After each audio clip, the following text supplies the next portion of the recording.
jab, uppercut, leave you laid out on the floor. Try to duck and roll, hit and miss, now you counting stars. Should've practiced more, should've hit the mask, get out there more. Claim that you're the best. You gotta show me, son. Actions over words, baby boy. Is you real or what? Talking way too much, world come. Back sports, talking way too much, world come. Back sports, talking way too much, world come. Back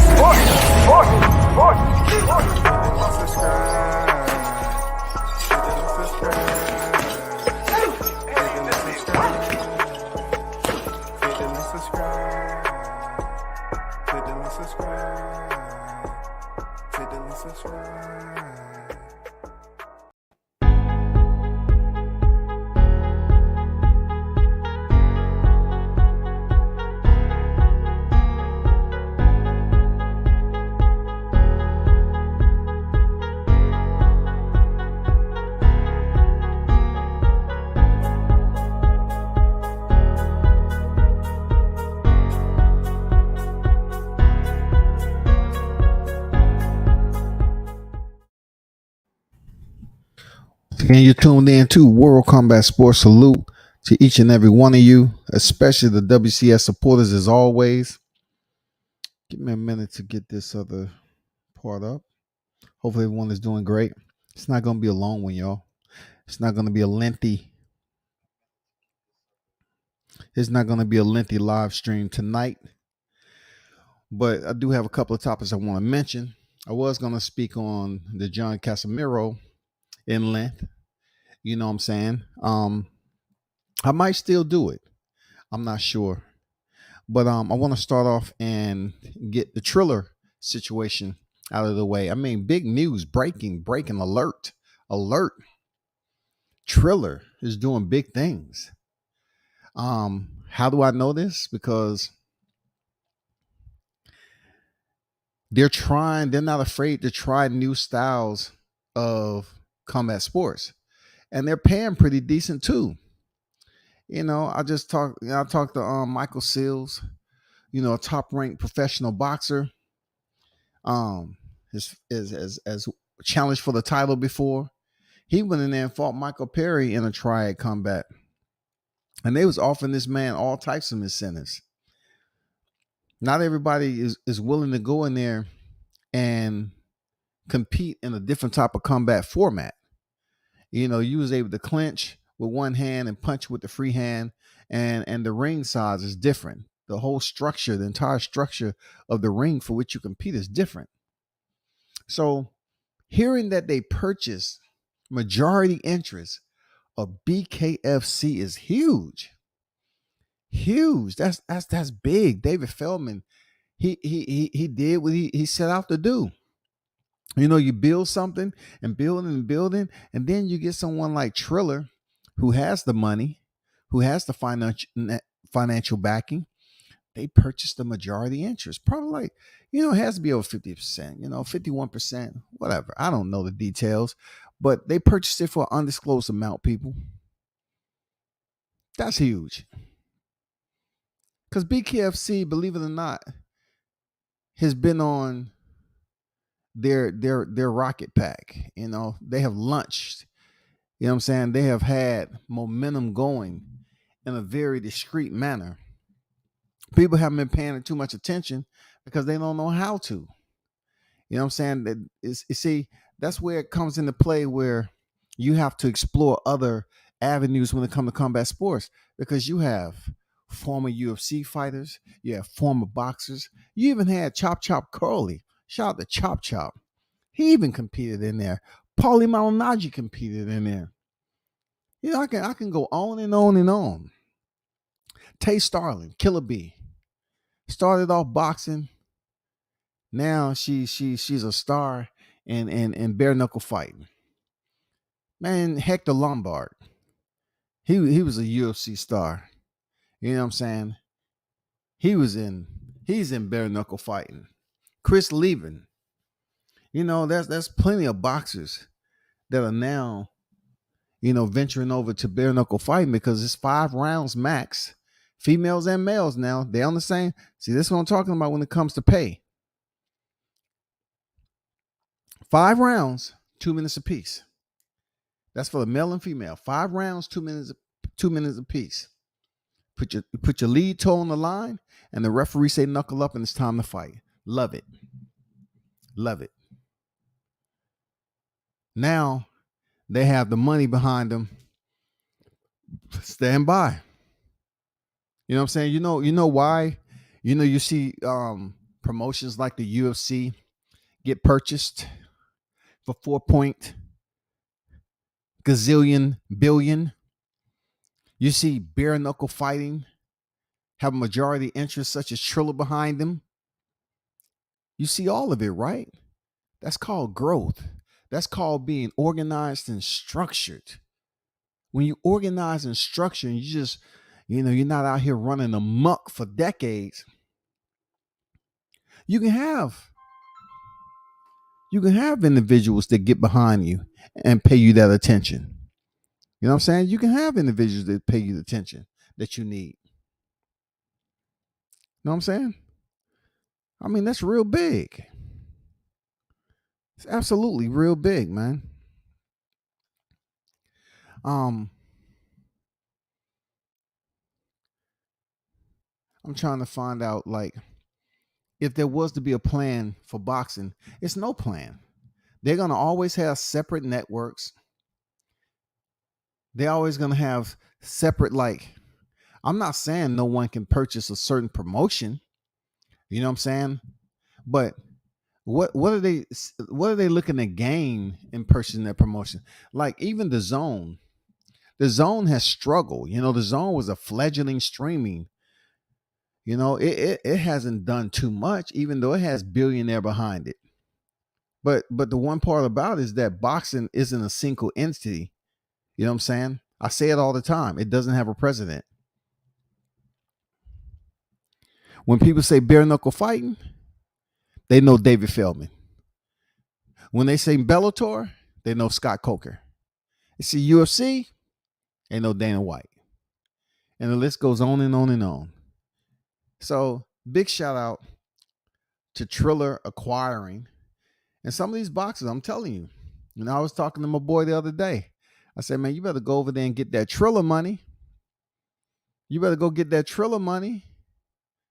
These dudes is going over here fighting on Triller and getting paid. Getting paid. You know what I'm saying? Go get that Triller money like Regis did for $800K when he went in there. And you seen Amir Khan 2.0 in the Ivan Redkach, claiming he was hitting the damn balls and shit, and damn waddling on the canvas, crying and whining. Had to be carted off on a stretcher, and then they say he was walking around just fine. Silent King, what's good? Salute to you, big dog. Appreciate you being the first in the building there, King. Salute to you. Let's move on to the situation at hand and the confusion and mass chaos that has once ravished the YTC. Why do I say ravish? Because everybody's on a different accord. There's strings popping everywhere. The tune isn't, harmony to the ears. Everybody's pretty much putting out different type of hymn notes when it comes to Errol Spence and what he's getting paid for Ugas. Now, of course, with this, it is unbelievable to the Spence fans because they're all distraught right now, man. They're in disarray. They're like, damn, 1.5, no way. Because we sit up here and said that Terrence Crawford wasn't making the money, wasn't putting the butts in the seat. Errol was doing all the heavy lifting. Well, goddamn it, if he's doing all the heavy lifting, it can't be, that much weight carrying around goldfish food. 1.5? Somebody explain that shit to me. I'm hearing different conflicting stories all over the place, man. It's a circumlocution at its finest. I have no idea how anyone would think to put out all of a sudden in 2022 a 1.5 if it doesn't have some merit to it. Not only that, If it's indeed true that Udenis Ugas is getting 1 point and Errol Spence is only 1 point or 1.2, and Arrow's only guaranteed like 300K more, that's insanely disfiguring. When you look at how people have boosted Errol Spence up to this grand welterweight god who hasn't lived up to the crown and glory yet. We're still waiting for him to face the king of the welterweight division.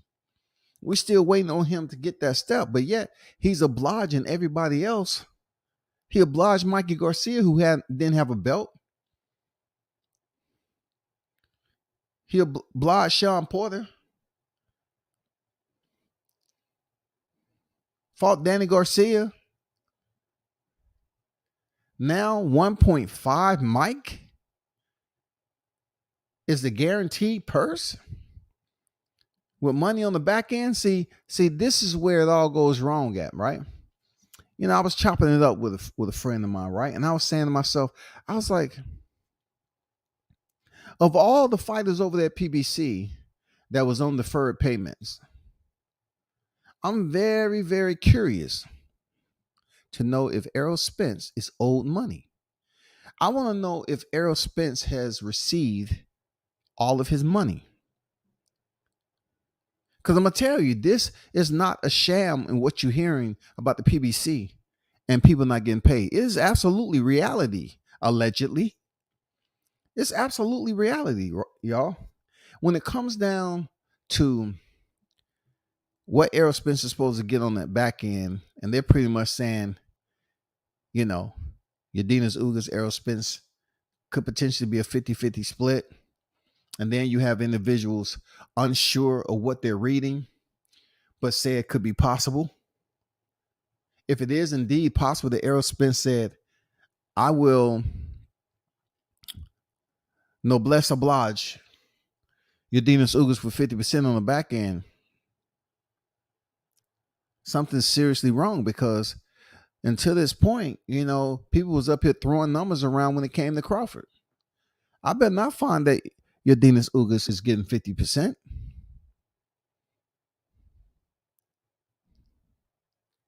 I better not find out that Udenis Ugas is getting 50%.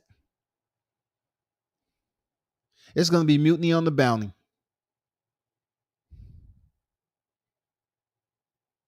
Udenis Ugas better not even come close to getting 50%, because he has one belt, just like Crawford, and he also has losses on his record.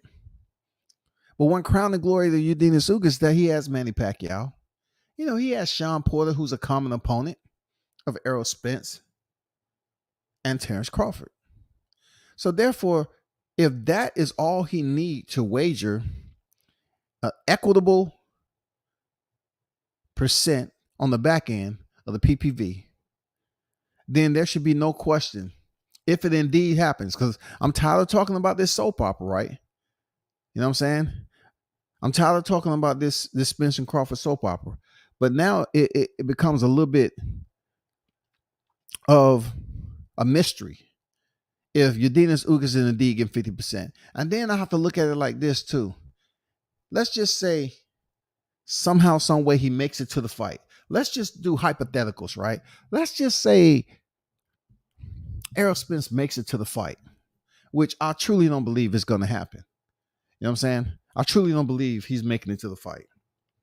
Dude looks like he's on weight already, which is absolutely a detriment if anybody knows how to cut weight. I don't know why he would already look the way he does. He looks a bit malnourished. You know, he like Blu-ray say, he has his team in there who is strength and conditioning and nutritionists. So it looks like either one, Errol Spence is committed to holding his weight, which is very hard to do this far out. Like it's only February 24th now.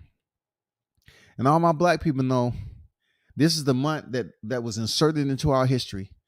28 days in the month, in this month, right? Total. So therefore, we're going to be bleeding over to March pretty soon. Still, that is a long fucking time to be close to your weight. Let's just say he makes a weight and he goes in there and defeats Dina Zugas. Well, already the conversations and sidebars are being had that Errol Spence may not even fight Terrence Crawford next. And then you hear people up here saying, well, they are going to fight. Errol Spence wants Terrence Crawford next. You really don't know what to believe because, once again, this is the pool of insanity when it comes down to it. This is the septic tank of media when it comes to the YTC. Yes, we bathe ourselves in the matter each and every day. I don't want to get too extreme, too uncensored, but we bathe ourselves in it. The filth of descriptions that come out that we jump on top of and we speak on, and then come out, it's no truth or validity to it. That's crazy. If Spence somehow makes it to the fight and defeats Yordenis Ugas, which are we to believe? What are we going to believe? We're going to believe he's going to fight Terrence Crawford or he's going to fight now Keith Thurman. Which one is there to believe? There has to be somebody to step up and say, you know what, we got to put a stop to this. I have to be the motherfucking commander in chief and say, damn, how are we ever going to be taken serious if we up here reporting on carrot media? They just dangle that shit and then they grab the strings and they have us goddamn come on live and do a live stream. It's just called, puppetizing the media, man. They pretty much dangle what they want out here and then they instruct us just like a little, sideshow. They have us out here looking crazy. Because a lot of the topics aren't entirely true, man. You know what I'm saying? They only release, they only allow some of these so-called Twitter handles to release news. And those people probably behind closed doors, man, believe that they're a god. The Mike Coppingers, the Chris Mannix, these guys in some way, shape, or form, when they're in the confines of their domain, they're sitting behind closed doors with the window cracked, looking up in the stars and say, you know what, God, I know how you feel now. I know because I have that power. You understand? I'm just like you. I have the power to release anything and they will grab hold of it. I am in disbelief. You know what I'm saying? You got to get that understanding of how these individuals may think. They can put out anything. They can be instructed by a promoter. Hey, say, we want some free promo on this fighter. I want you to put this out. We know you putting it out. There's no repercussions or consequences behind it. Just put it out. We just want some free promo to get this fighter name in the media. Okay? They put it out there. Breaker. Breaker 10-4.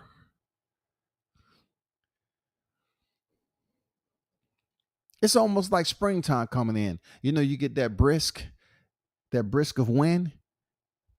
And back in the day when I was coming up, we used to go to the damn store and get kites. So you get the string, get the kites, and you go fly kites. That's what it is, man. They see them kites go up. It's not even a bat signal. It's kites. They throw them kites up in the air, man, start flying them kites, man, off one little breaking news on Twitter. And the shit, most of the time, in my opinion, doesn't have substantiated validity to it. You know what I'm saying? It's like, I don't want to use the cliche term clickbait, but a lot of times it is. Real talk. But if 1.5 is what we're drilling right now, damn, that's a small hole. Real talk. If that's what we're working with right now, we got the Black & Decker in this motherfucker, the DeWalt. That hole is very small, 1.5 for somebody that does all the heavy lifting.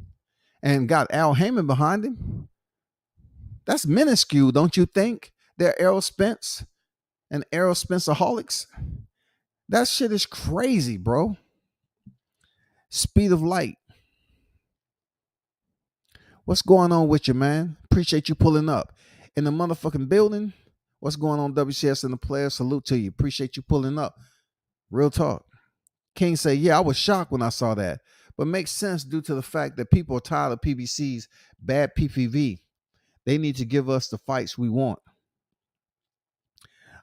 It was implicated in 1973, Black History Month.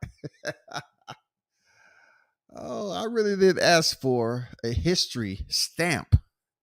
I've been living long enough. I was back living in the 70s. Yes. They have dedicated this one special month to us.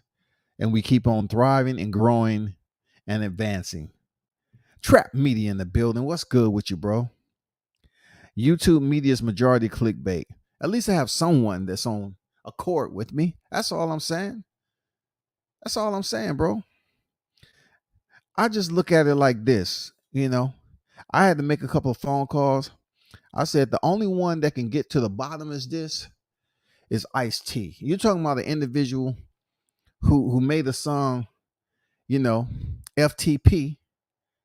And he was a raw one back then. Now he plays a cop. And I had to give him a call and I said, hey, T, we got that report. I say, T, bro, when you get time from your CSI gig, I need for you to investigate Errol Spence 1.5 million, bro. ASAP.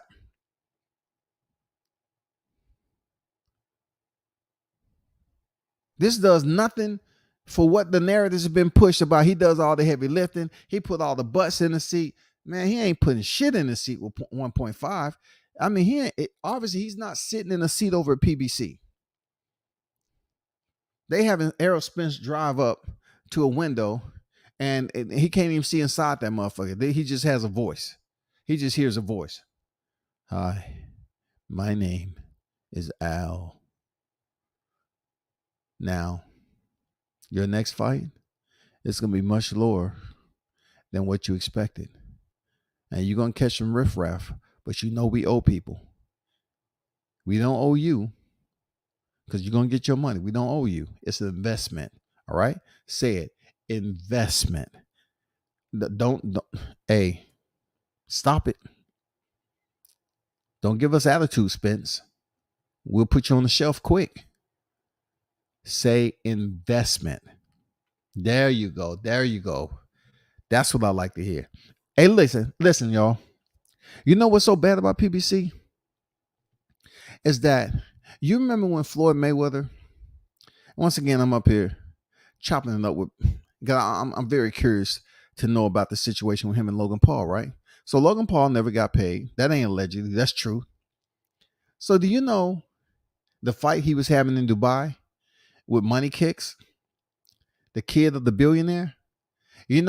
All because of Logan Paul and Floyd Mayweather pretty much putting it out there braggadociously, saying that ain't nobody, robbing the bank like him and all that.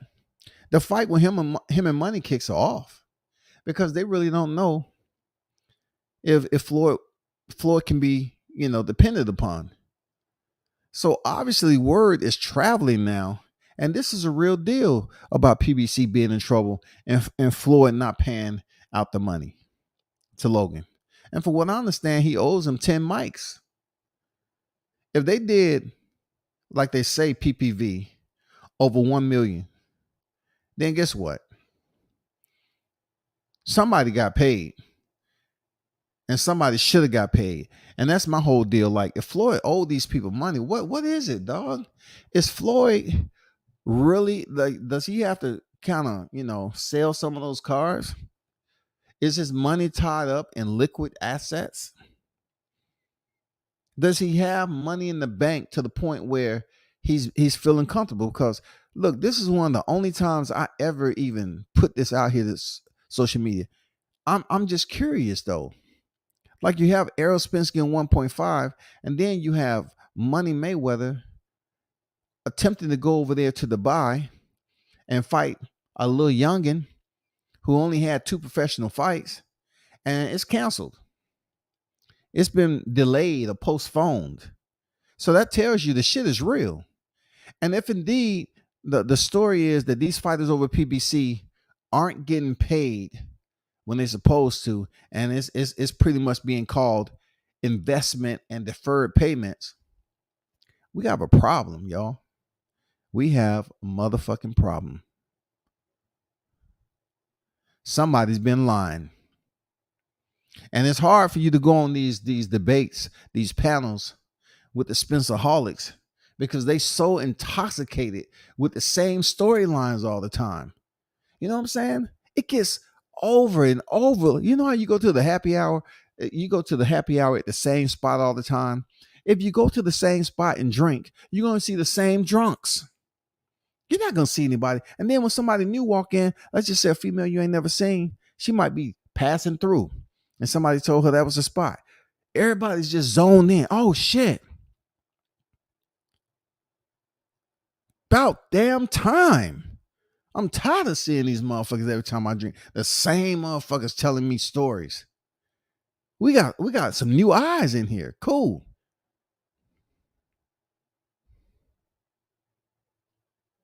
It's hard to jump on a panel and talk sense with the Spencerholics, man. They're intoxicated off their own rhetoric. You know what I'm saying? You can't give them a field sobriety test. You can't even get them out the car, y'all. If this dude was doing all the heavy lifting, why in the hell am I reading 1.5 million, bro? Canelo's getting astronomical motherfucking money. Like every time Canelo opened his eyes, he see motherfucking money just precipitating from the high heavens. He does an account balance, and you know that TikTok shit, your balance is 12 million. That's Canelo shit, but much higher. I know somebody else might look at that shit. Your account balance is error, insufficient error, insufficient error. I'm just saying, dog. It takes money to live that lifestyle. And no need to lie. Like, I don't want to hear no debate. I don't want to hear shit. If it's indeed true that the guaranteed money between these two is that close, and they're getting money on the back end. If you ever heard me in my live, right? Way long ago, I told you that a lot of fighters in the PBC was getting deferred payments, and they wasn't paid, like the Adrian Broners. You know what I'm saying? Adrian Broner won. You know, he won bullshit. And everybody think Adrian's damn. You know, this guy who's lost it, and he's mentally, declined. He needs help, but maybe he was telling us something that Al Heyman allegedly owes him money. You know what I'm saying? Maybe all this time Adrian Broner was letting us know that, hey, that dude owe me some money. Maybe Errol Spence's name is on the list that's owed money. Maybe those PBC fighters started off the gate and it was all kosher. It was all cool. But now it's not the case.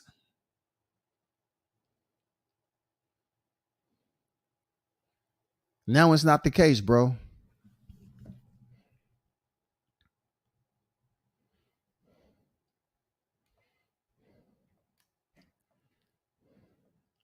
Andrew Charles on deck. What's good with you? So my point is, who's gonna do the investigation, man? I'm waiting for T to come back with the info, man. Seriously, I'm actually having somebody look into this because I truly want to know. It's not hard if you know the right people. If you know the right people, it's not difficult. Absolutely difficult to find out. And I will get back with you all about that. I just have itinerary to meet this weekend, but I will get back with you soon, very very soon, with some concrete evidence to this 1.5. You know what I'm saying? This yo-yo effect. You go from flipping off the heavy lifting with all the titles to it being somewhat the same way the YouTube community is doing lives and creating thumbnails. Both of them are low labor. You know what I'm saying? The low labor wages as we get. If he's doing all the heavy lifting, he ain't getting paid shit for it. Not with no 1.5 million. That might be a lot of money to certain people for guaranteed, but just think of the gap, the monetary gap. That's whoever you want to consider. Somebody had the audacity to say that Errol was the one that was out here making all the money second to Canelo. It's no way in hell that you're smart enough, you're intelligent to believe that shit. This man isn't close to Canelo pay. It's not another boxer I can think of that's close to that shit. Not even Gennady. Gennady is looking for a trilogy that will probably, gross him over 20 this time. He's gonna get paid.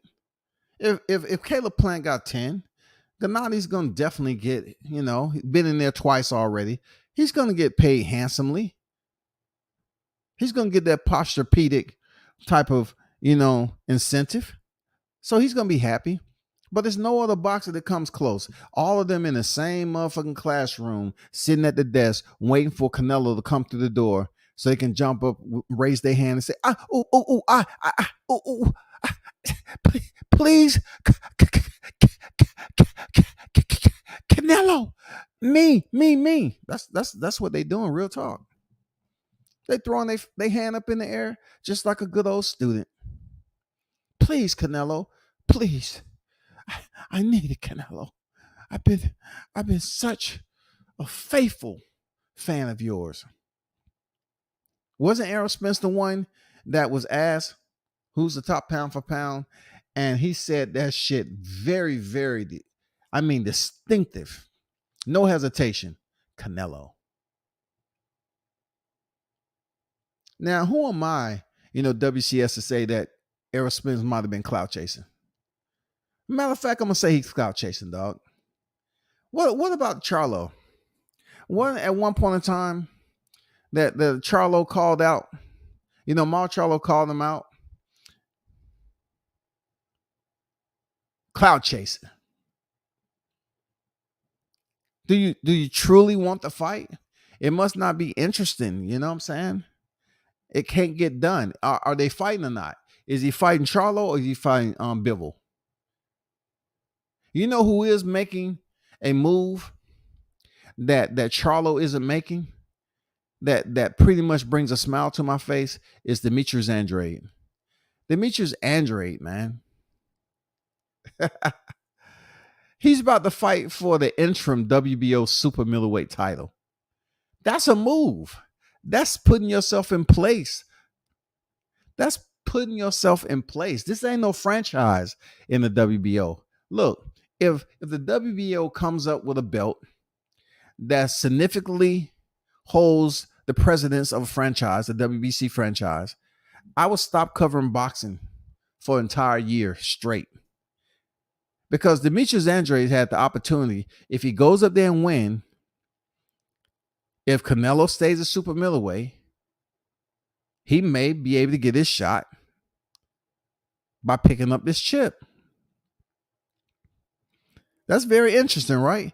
You got to look at it. That's pretty cool when it comes to Demetrius Andrade, who gets no respect.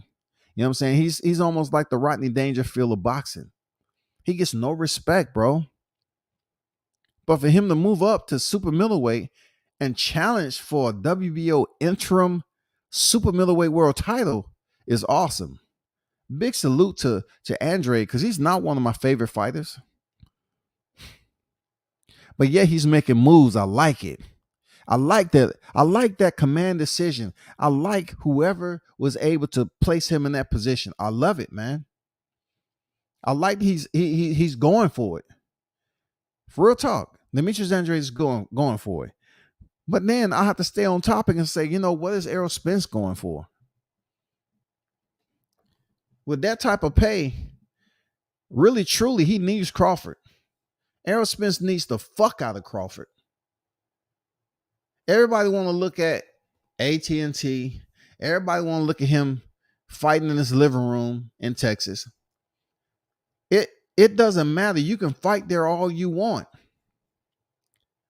But you have to have the people understand. They have to be willing to travel to see that fight.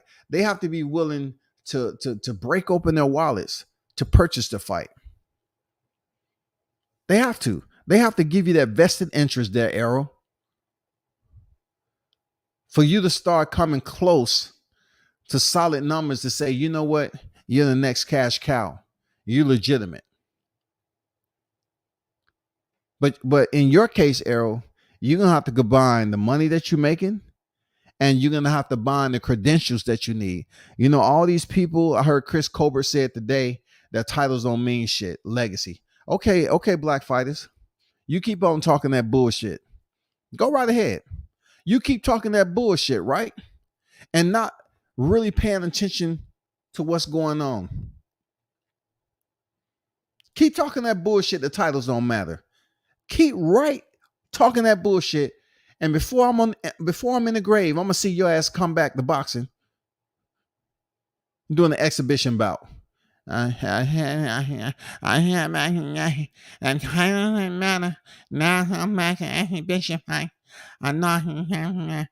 you're gonna sound. You way past your prime, and you coming back to the sport of boxing because titles didn't fucking matter. But look, I'm just saying, if I'm not mistaken,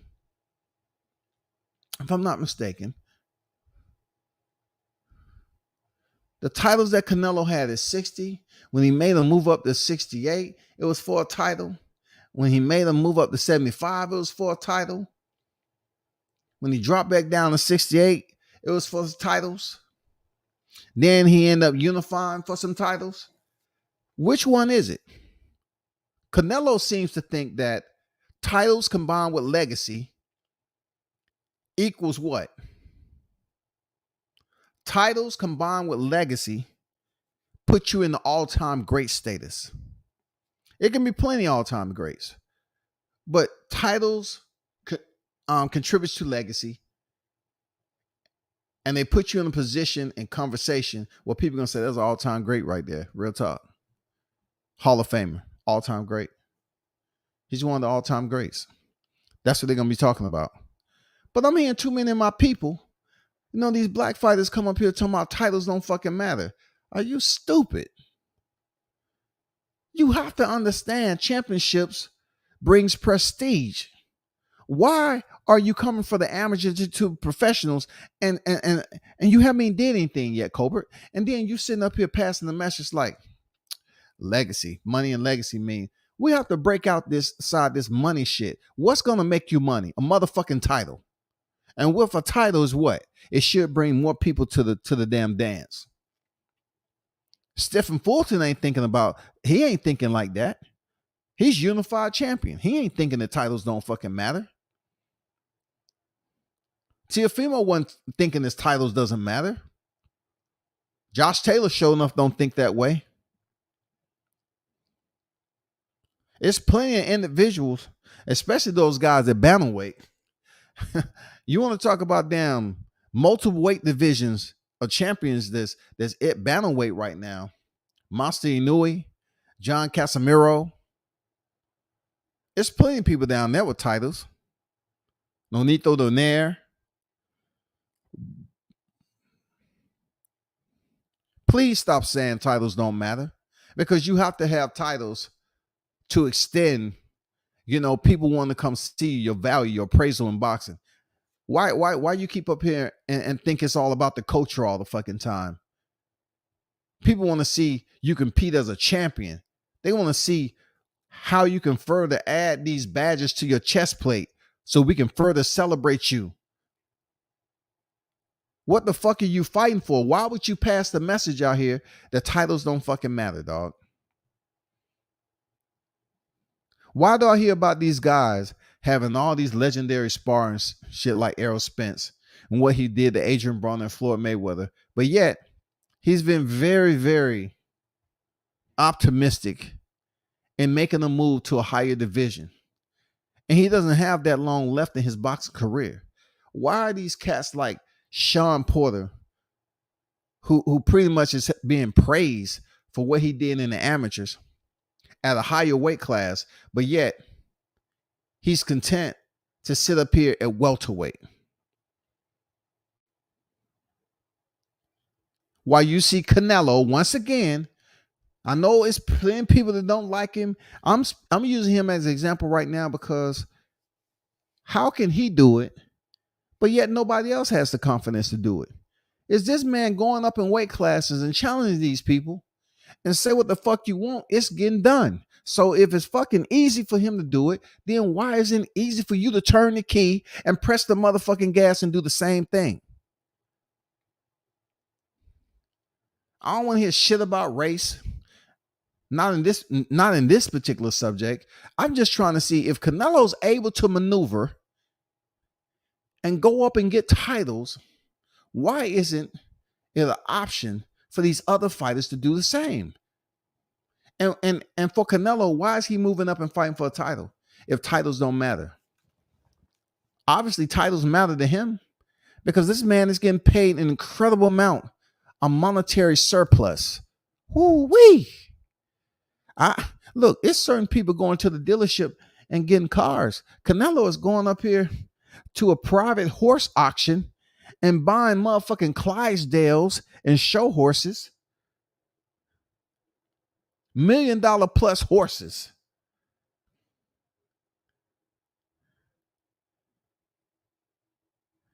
I'm not sitting up here talking as a Canelo fan.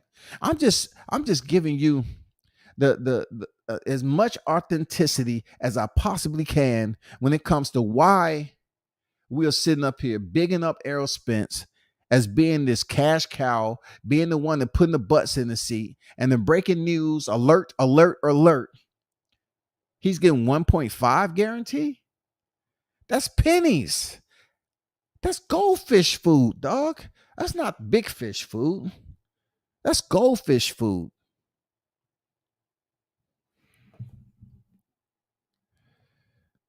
I don't know. Y'all help me understand this shit. Y'all help me understand it because I don't know. I don't know how he can have fans that's somewhat not changing their tune right now when it comes to Errol Spence. Like he really needs Terrence Crawford right now. That should be his ultimate priority if he's able to get past Yordenis Ugas. His ultimate priority without any red tape, a rhetoric, a agitprop, any of that shit you want to put together. It should be smooth. It should be now. Post fight, right? Post fight. I'm going to do anything and everything that it takes to make the Terrence Crawford fight. Now, if you get on the mic and sound stupid and say some shit like, where Bud at? Stop running, stop ducking. We don't want to hear that shit. God damn it. We don't want to hear none of that running, ducking, dodging. It's one more belt. If you're able to get this WBA title, it's only one single title out there for you to complete. And you know what? You keep fucking around, Errol. Nobody's going to be interested in this shit because the title that you're looking for, Bud Crawford might be at 154 challenging somebody up there. I mean, because more and more he's talking about, I ain't worrying about that fight. Every now and then he'll say something like, yeah, Errol Spence wants to fight. And then they'll go get the thumbnail alert. They go get the thumbnail alert and goddamn put the shit up. See, Spence said, Crawford said Spence wants to fight. And then he'll turn around and he'll just keep it 100%. He said, man, I'm tired of that shit. I'm tired. And I don't blame him. Why place yourself at a stoplight with somebody with flat tires? Why? You're trying to progress, and they just sitting there. They're not calling triple A. They ain't calling shit. They just sitting there. Hey, you got two flat. Yeah, I know. You know it's on the rim, right? Yeah, yeah, yeah. That's what I think about this fight when it comes to, Errol Spence. That shit riding on flats, bro. They coming out with 1.5, shouty. Like, seriously, man. Let's just take a minute. Take a breath. 1.5 is insulting at this point in time. You have individuals using the AT&T Stadium as this nest for which Errol Spence is going to continue to birth his prominence in boxing. That's what they doing, bro. And that shit's not true. It's nowhere close to being true. They up here putting these incredible numbers that he's selling out seats in the AT&T Stadium. I'm saying to myself, where's these numbers coming from?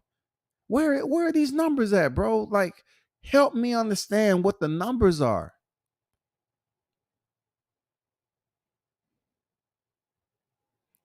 How are we supposed to believe anything that comes out, man?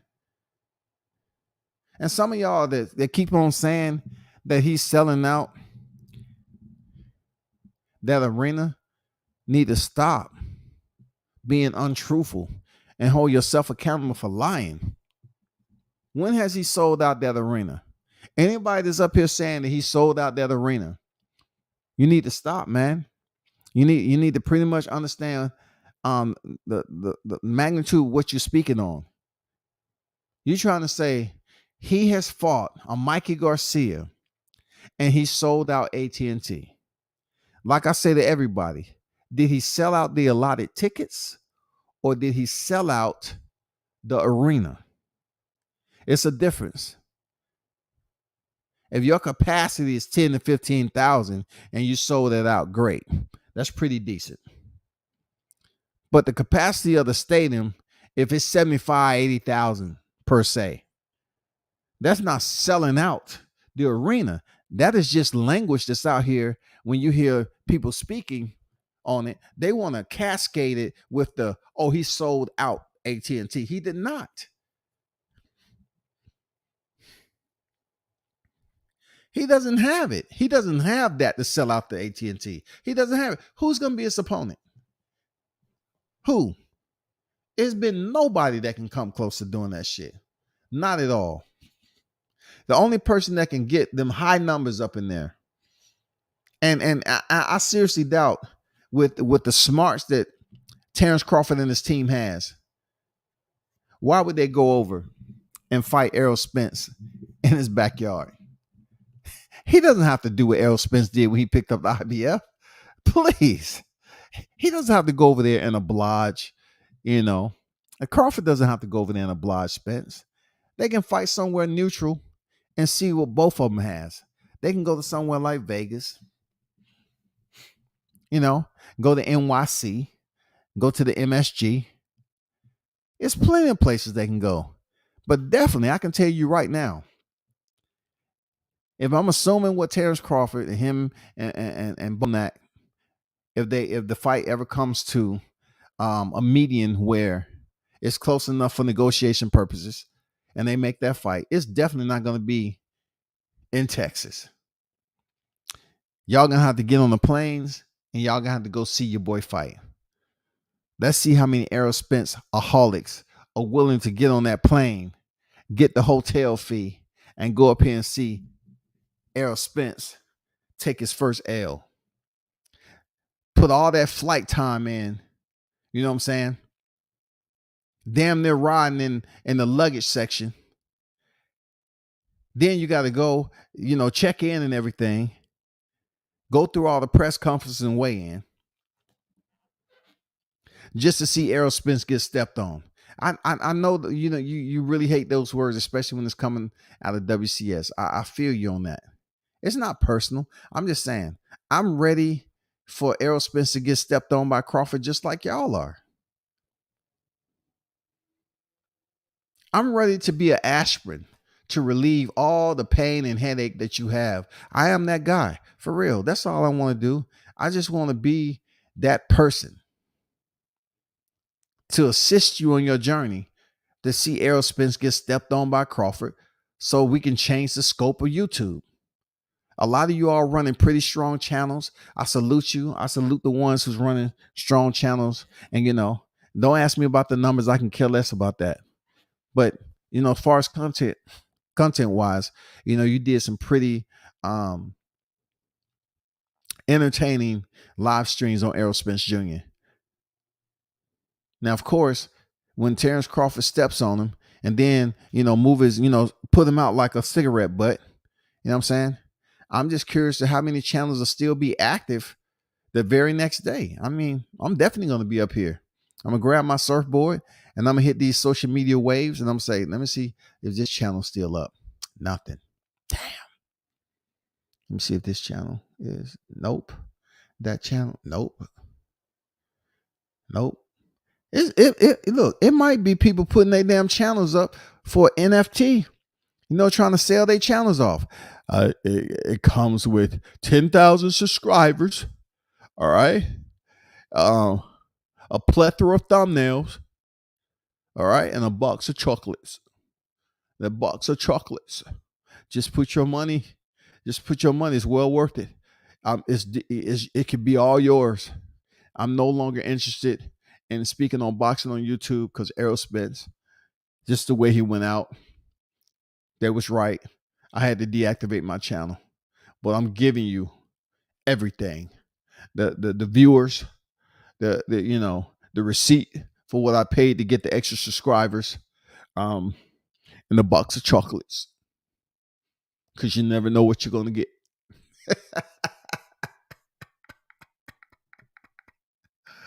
Man, please don't get please don't get angry, dog. Man, come on, dog. This shit is hilarious sometimes, bro. I mean, come on, man. Come on. Some people just take this shit so hard. I'm speaking. Look, it has some validity to it, because when it comes down to substantiation, right?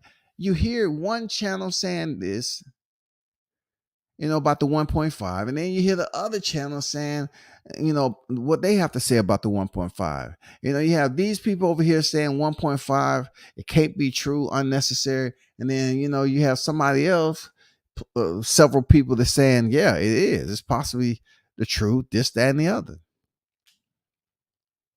Even if he is getting 50% of the PPV revenue, that's insulting because all I've been hearing is that the Mikey Garcia, Sean Porter, and Danny Garcia was 60-40. How the fuck you digress with your Dina Sugas? How? What the fuck? Oh, when you're in a position where you might have to compromise. I did mention that previous, right? You have to be in a position of compromise sometime. Is this indeed Errol Spence compromise? Because if you compromise with Ugas, you're surely going to have to compromise with Terrence Crawford. Let's be real. Ghost on deck. What it do? Salute to you, Ghost. Jeff Blazer on deck. What's good? I don't argue with Spence fans anymore because as they love to remind everybody all the time, they are the smartest people on earth. I swear to God, dog. I swear to God, Andrew. That's why I said, man, they remind me of, them students at a desk, man.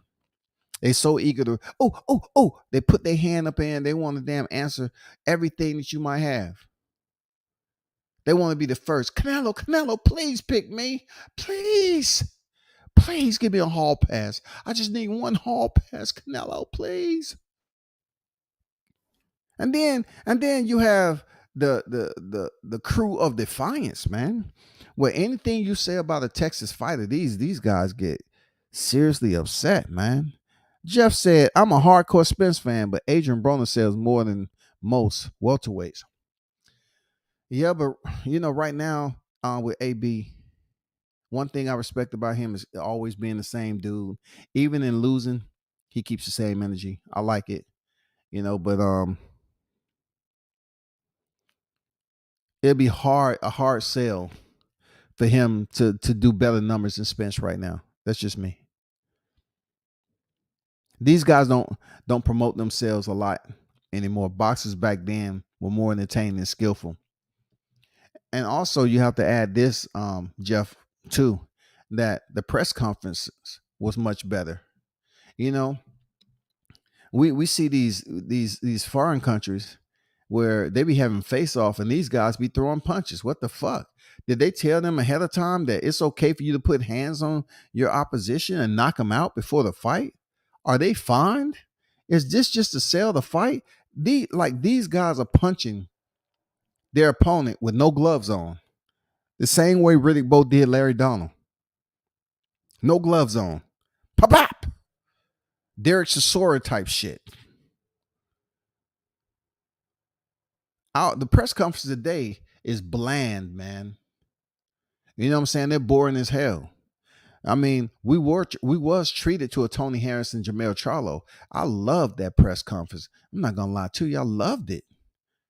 The way that Tony Harrison was talking shit to Jamel, calling him a fucking cornball. Like, I know cornball has been in existence for quite some time, but you know, the way Tony Harrison referred to Jamel Charlo as a cornball, it's stuck. Like gum on a hot wall, goddamn it. Fresh bubble yum out the packet. Chew it a little bit, throw that motherfucker, sticking. He was tearing Jamel Charlo up. What about the Terrence Crawford and Jose Benavidez shit? What about Floyd Mayweather, Victor Ortiz? Or Floyd Mayweather, Conor McGregor? I mean, when you're talking about Mike Tyson and Lennox Lewis and Lennox Lewis and Hakeem Rothman, you know, even B-Hop has some glory days in the press conference. We don't get that anymore. Fighters want to come up here. Look, y'all didn't. Once again, I got to mention Canelo. I see my brothers. They want to wear the tailored suits and look all G'd up. I get it, bro. But what if you cause enough controversy to your opponent slap the taste out your mouth?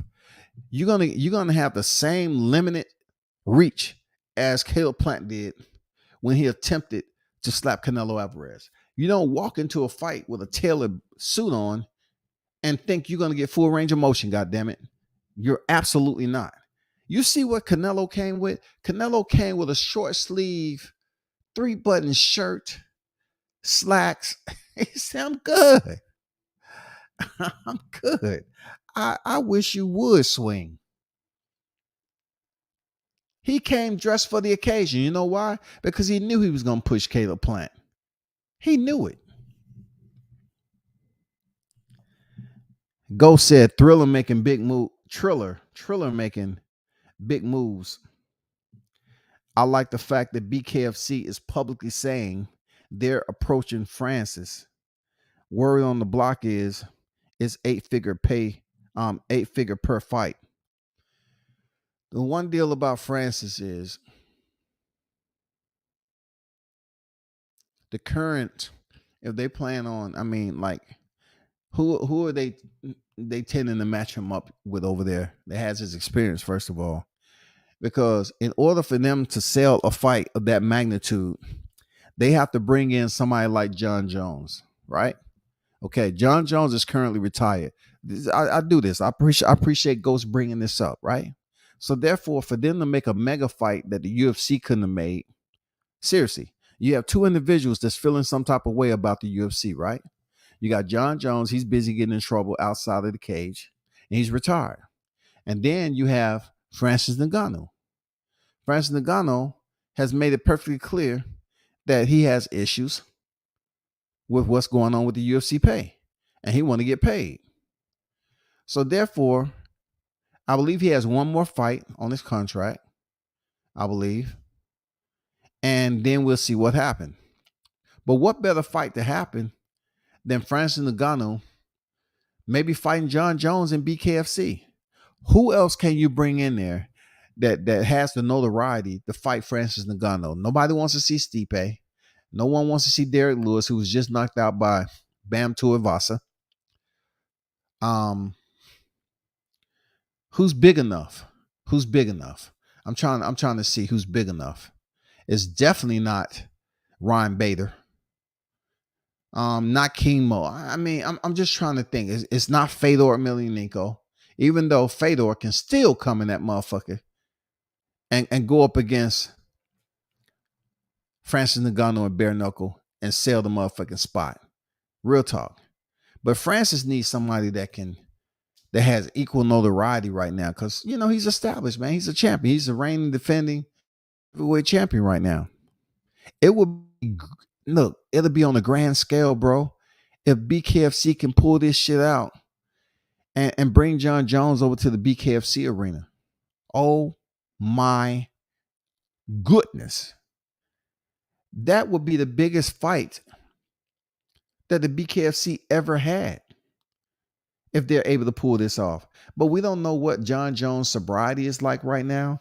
We don't know if he's actually in training. Like, fighters could still be fucking up, like John Jones, and still be training. Seriously. When you're blessed with a freak of nature, like John Jones, he can still be in the gym training and, still fucking off, still doing coke, still drinking allegedly, and getting in trouble. I always tell my people, this sport is rampant with individuals who have tarnished past, who has criminal past. I mean, if it was all about prerequisites, they would have made them a long time ago. But it's plenty of people who did prison time. Plenty of people, no matter what you did, really, you damn near can be a boxer, continue to get in trouble, and still fight.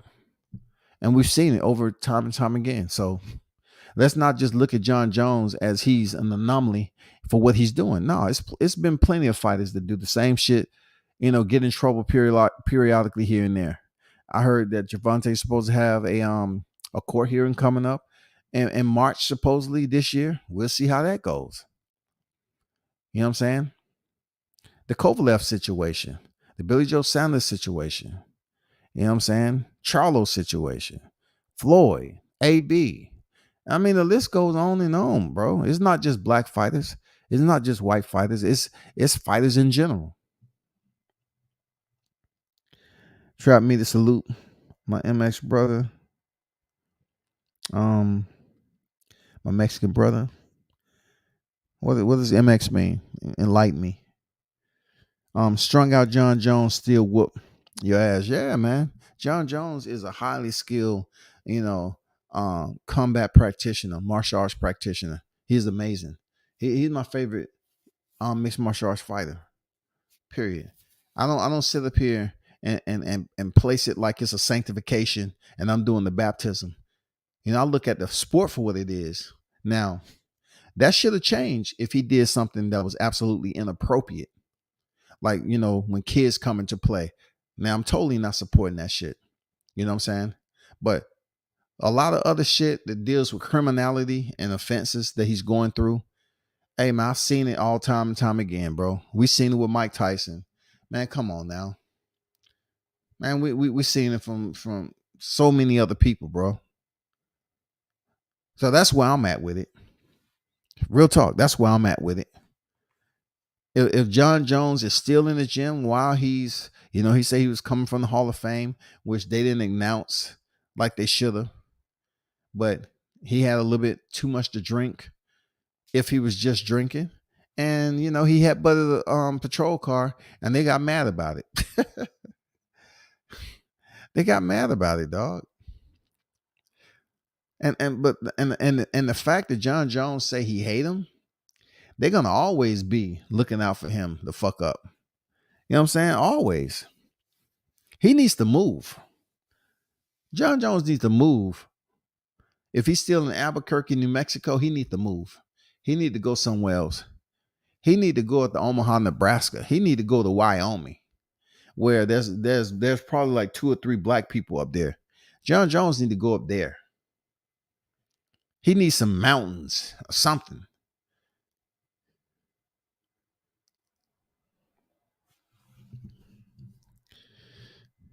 But the BF, We'll see what happened with Errol Spence and shit. Ice-T is on the job. We'll see what the investigation, the findings come up. The evidentiary hearing on this shit. And I know people have calendars. They went to motherfucking Dollar Tree and purchased new calendars, and they're striking off the days just like in prison and shit. One more day, yeah. One more day, let's go. Hey, shit. Any other interviews with Marvelous? No, man. I just can't wait, man. I just can't wait. And them cats in Texas be driving past Derrick James' gym, back and forth. You see anything? Nope. Fort Knox up in that bitch. Can't see through the windows. Nothing. I mean, goddamn, dog. Man, shit. Let's do away with this for real. Moving on to a different subject. To another juggling act. Oh, no. Let me speak on John Casimiro, right? Now, this on some real shit, right? I know I was pretty much frolicking around with my verbiage, right? But check this out, right? So supposedly, John Casimiro, which is a Filipino fighter, he was recently accused for inappropriate behavior, somewhat the same accusations that was levied against Rolly Romero. So therefore, this was in the Philippines, of course, and some female that was a fan seen him running, and they had a moment, and she wanted to take a picture. He say, "Not right now. I'm training, but meet me here at this time." Da da da. So you can kind of paint the picture, right? So this female who somehow was underage and came there with another male, she went up into Casimiro's room.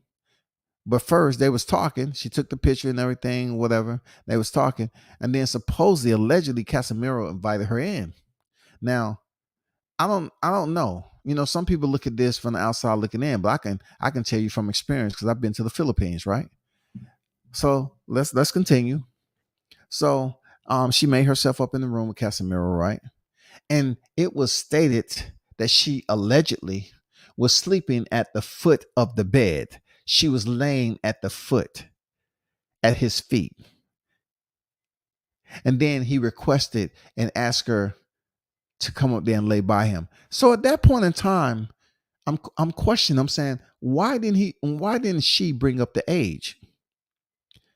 So my boy, me and my boy Dion was talking, and he was talking about certain things. He brought the situation, which is great, man. Shout out to my boy Dion. He always dropping, boxing shit when I'm on the road or something. Keeping the brother posted. Appreciate you, bro. Real talk.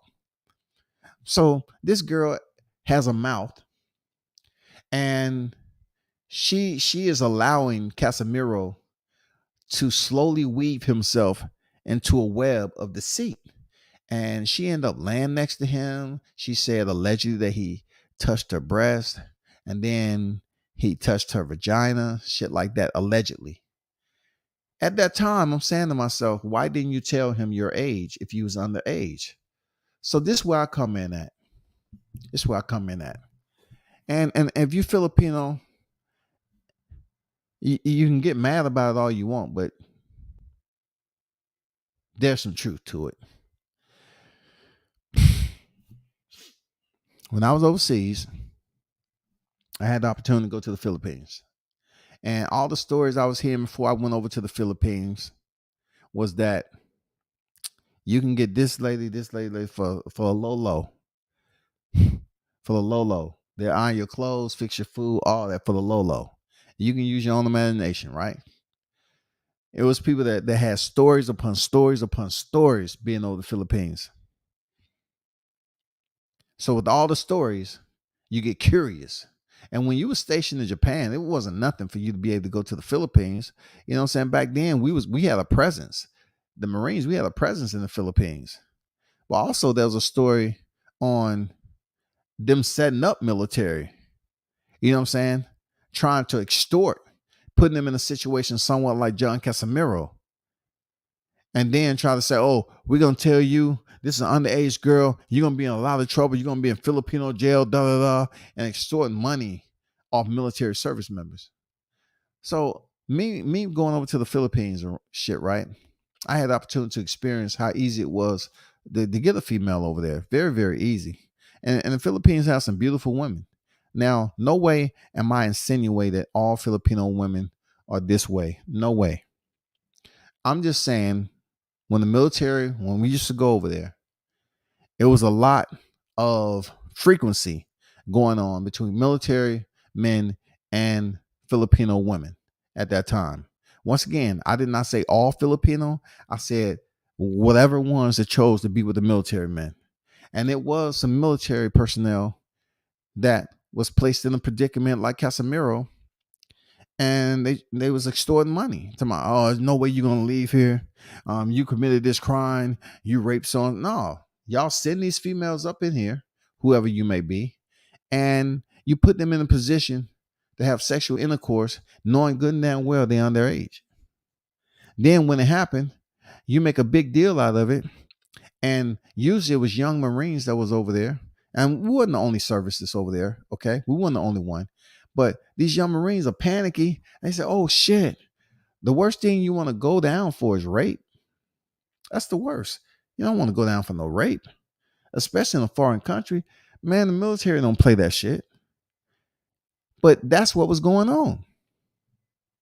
Just, you remember when I told y'all about, going over to TJ, how I said I used to go over there and watch boxing matches, but when I ended up leaving, during that time I was going over there, first of all, they was robbing Marines, they was setting them up once again, women, this, that, and the other, linking up. They think they about to go in there and have some fun, and they get robbed, sometimes beat up. Well, in the Philippines, when you go over there, you just can't run off where the Philippines at and run back to Japan. That's a lot of water to cover. You just can't do that shit. So you have liberty sometimes. You see all these women out there that's vying. They're pretty much at a goddamn sightseeing auction. They're trying to see who can get for the higher price. They know the routine. You're not the first one they've been with. You're not, man. They've been through this. They know the routine. They know the protocol. They know everything. They are hustlers. And some of these women, like I said, are very nice looking women, bro. And for $10, for $15, for $20, it's no joke. So when I heard this shit with Casemiro, I'm like, is it true? You know what I'm saying?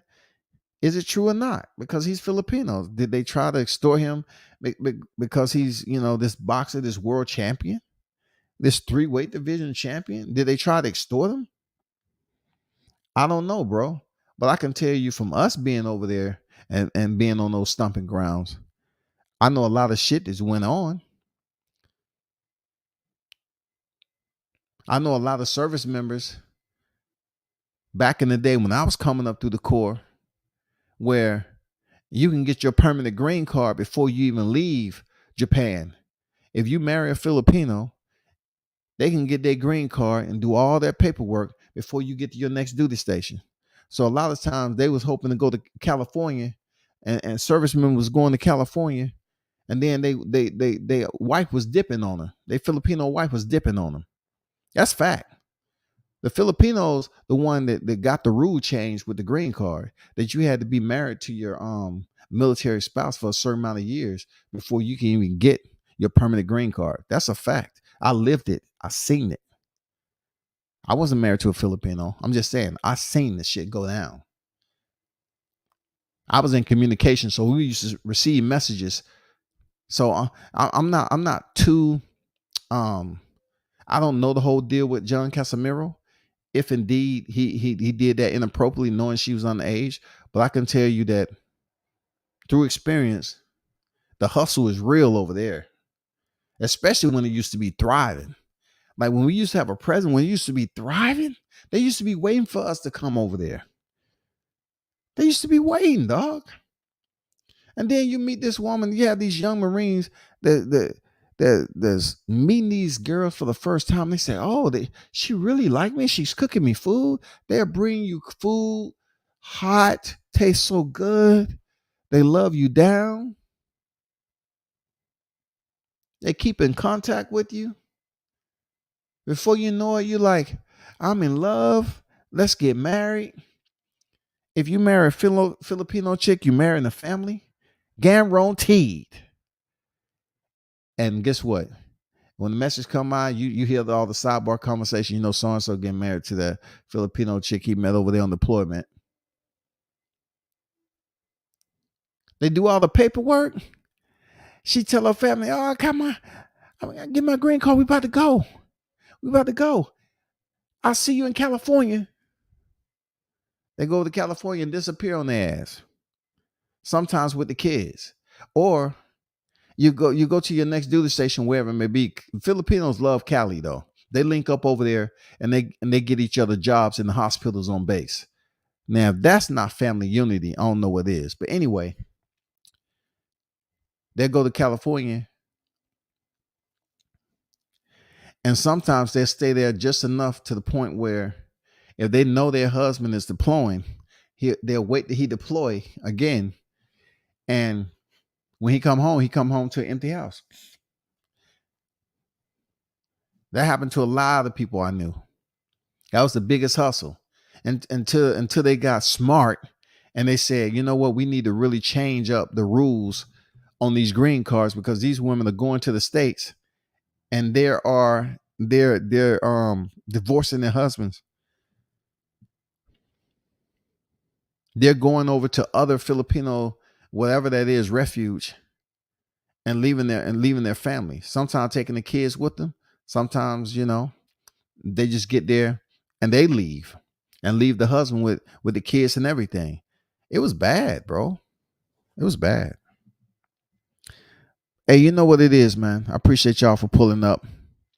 Make sure you do a drive by, honk the horn a little bit on the Spence fans. That 1.5 is not looking sweet. For real, that's goldfish food. If you're the big fish, you got a finicky diet. You know what I'm saying? But stay tuned, man. I still, like I say, check my IG out, World Combat Sports. Check out my Facebook and my YouTube as always. Sub to the channel and everything. Support. That's all I'm asking. Until next time, turn up and tune in to World Combat Sports. I'm out.